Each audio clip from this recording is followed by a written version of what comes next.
तीन कृषि कानून वापस लेने का फैसला लेना पड़ा। देश भर में एजिटेशन अमूमन साल भर से चल रहा था, वजह क्या मानते हैं? देखिए, पहले दिन से हम सब लोग, अपोजिशन की पार्टी सब लोग कह रहे थे कि ये तीनों कानून अनकॉन्स्टिट्यूशनल है। मोदी सरकार को कॉन्स्टिट्यूशन में कोई राइट ही नहीं था कि वो इस तरह कानून बनाए। दूसरा, ये सिर्फ कानून इसलिए बनाया गया क्योंकि मोदी अपने ईगो की सेटिस्फैक्शन के लिए, अपनी अनानियत और हम जिसको हिंदी में अहंकार के लिए उन्होंने ये कानून बनाया। और इस गलत और काले कानून की वजह से 700 किसानों को अपनी जानें खोनी पड़ी। अगर वो अपने ईगो को बाजू रखते, संविधान को सामने रखते, तो ये कानून बनता नहीं और ये 700 किसान अपनी जान उनको देनी नहीं पड़ती। तो ये फैसला बहुत देर के बाद हुआ है, बहुत देर लगा दी मेहरमा आते आते। और तीसरी बात यह है कि मोदी, ये मैं शुरू से कह रहा हूं, ये सरकार डरती है जब जनता रोड पर निकलकर प्रोटेस्ट करती है। और ये दूसरा एग्जाम्पल है कि पहले तो CNRC का प्रोटेस्ट आपने देखा कि पूरे देश में मुसलमानों के साथ सेकुलर लोग ठहरे, अभी तक रूल्स नहीं बने उसके। दूसरा, ये किसानों का आंदोलन, तो ये यकीनन किसानों के आंदोलन की, किसान के तमाम किसानों की ये कामयाबी है। और चौथी बात, इसमें ये बात साबित हो गई कि ये बड़ा प्रचार बीजेपी ने किया था कि 1 नेशन के लिए 1 कानून होना चाहिए, आपको ये वापस लेना पड़ा। तो 1 नेशन के लिए 1 इलेक्शन भी गलत है। हर स्टेट में इलेक्शन जब भी होगा तभी तो हम सरकार को आड़े हाथ लेंगे और सरकार काम करेगी गरीबों का। तो ये 1 नेशन 1 इलेक्शन गलत है। और पांचवी बात यह है कि मोदी सरकार वो बड़े बड़े उद्योगपति, बिलियनर जिसको कहते हैं, उन पर बड़ा बैसाखी बनाकर उनको इस्तेमाल कर रही थी और देख लिया कि वो बैसाखी भी नहीं बन सके। तो इनको ये जो फैसला लेना पड़ा, इनको आने वाले स्टेट इलेक्शन में, इनको जिसे उर्दू में कहते हैं कि नविश्ते दीवार, राइटिंग ऑन द वॉल नजर आ गई। तो इसीलिए अपने आप को बचाने के लिए, अपनी पार्टी को बचाने के लिए उन्होंने ये फैसला लिया है। और इसमें यह मत समझिए कि मोदी जी बड़ा काम किए। इनको नजर आ गया था कि देश इनके खिलाफ हो रहा है और चुनाव में जाना है उनको, उत्तर प्रदेश में, पंजाब में और 2-3 स्टेट में। इसलिए फैसला लिया गया। और शायर ने सही कहा था कि दहन पर है उनका गुमान कैसे कैसे, कलाम आते हैं दरमियान कैसे कैसे, जमीनो चमन गुल खिलाती है क्या क्या, बदलता है रंग आसमां कैसे कैसे। तो वो दिन दूर भी नहीं है इंशाल्लाह जब मोदी सरकार CAA का कानून भी वापस लेगी। आप चाहते हैं कि जो कानून बने, नहीं, ये सब अनकॉन्स्टिट्यूशनल है ना, ये सब अनकॉन्स्टिट्यूशनल कानून है। आपने अपने ब्रूट मेजॉरिटी के ऊपर, अपने ईगो की सेटिस्फैक्शन के लिए, अपने अहंकार को सेटिस्फाई करने के लिए आपने इस तरह कानून बनाए। बिल्कुल गलत कानून है, इसका अनकॉन्स्टिट्यूशनल कानून है, चाहे फार्म लॉज हो। 1 साल प्रोटेस्ट चला। तो ये देखिए, मोदी सरकार सिर्फ प्रोटेस्ट करने वालों को हरास करती है, जेल में डालती है, UAPA लगाती है, मगर आज उनको जैसा हम बोलते हैं कि मट्ठी चाटना पड़ा, उनको अपना वापस लेना पड़ा। वो देख लिए कि ये सब उसमें उनका नुकसान हो रहा है। 2 बातें जो आपकी बात से निकल कर आ रहा है सामने की, कृषि कानून बल्कि CAA, लेकिन क्या आप ये मानते हैं कि 370 का जो फैसला हुआ या 35A का जो फैसला हुआ वो भी अनकॉन्स्टिट्यूशनल है? आपने देखा कश्मीर में कल क्या हुआ? क्या हुआ है? आप तो इंसानों को ह्यूमन शील्ड के साथ इस्तेमाल करके वहां पर आप गोली मार दिए। क्या आप कह रहे हैं कि 370 हटाने के बाद कश्मीर स्टेबल हो गया? कहां स्टेबल हुआ?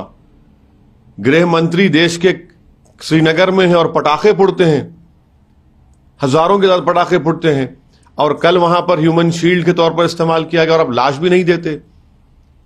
तो क्या हालात बदले कश्मीर में? कुछ हालात नहीं बदले।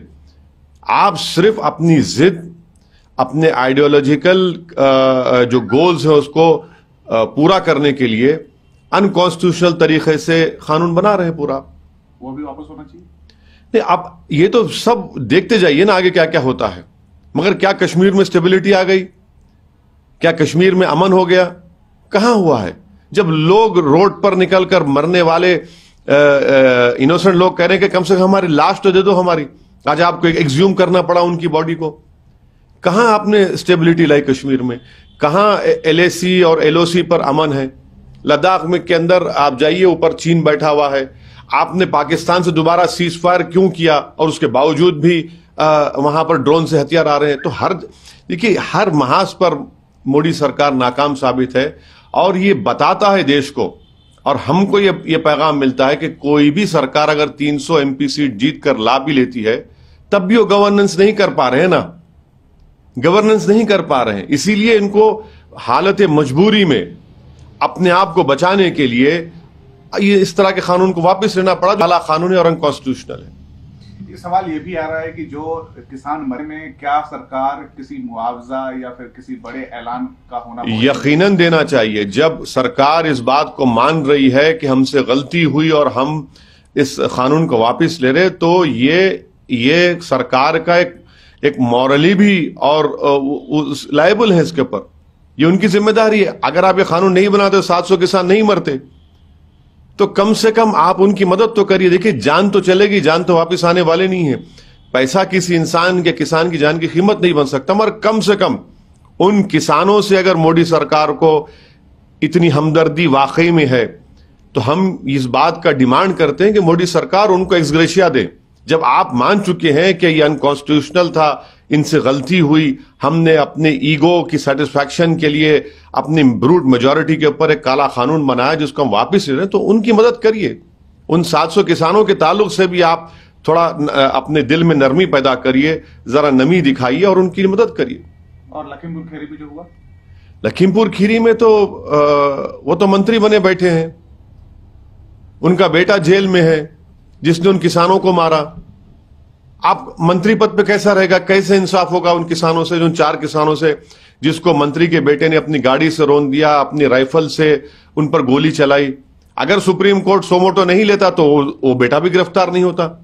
तो ये भी तो देखना पड़ेगा ना।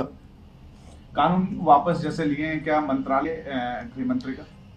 हमारा मानना यह है कि अजय मिश्रा जब तक उनके बेटे के ताल्लुक से कोर्ट कोई खतई फैसला नहीं कर देता, वो मंत्री पद पर उनको रहने का अखलाकी कोई वजह ही नहीं है। वो ना रहे, कोर्ट फैसला दे दे उनके बेटे के बारे में और फिर उसके बाद आपको सरकार जो चाहे करे। उनको क्यों रख रहे हैं वहां पर? मैं शुरू से कह रहा हूं इसलिए रखा जा रहा है क्योंकि उनका ताल्लुक एक अपर कास्ट कम्युनिटी से है और उत्तर प्रदेश में उस कम्युनिटी और कास्ट के वोट की बीजेपी की जरूरत है, इसलिए उसको नाराज नहीं करना चाहते, इसलिए उनको मंत्री पद पर रखे। मगर ये कैसा इंसाफ होगा कि उनके पिताजी होम मिनिस्टर के पोस्ट पर रहेंगे और बेटे के ऊपर केस चलेगा मर्डर का?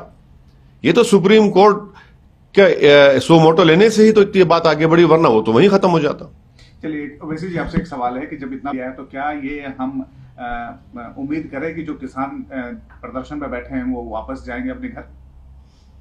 अब ये तो किसान आंदोलन में जो उनके नेता हैं, जो उनके जिम्मेदार हैं, वो इस बात का फैसला लेंगे। मैं उस पर कुछ नहीं बोल सकता, मगर ये बात तो साबित हो गई है कि मोदी सरकार ने गलती की, अनकॉन्स्टिट्यूशनल कानून बनाया और ये बात भी साबित हो गई कि 300 MP रहने के बावजूद भी जब देश की जनता किसी सरकार के गलत फैसले के खिलाफ रोड पर निकलकर कंसिस्टेंटली प्रोटेस्ट करती है तो ये सरकार पीछे हट जाती है।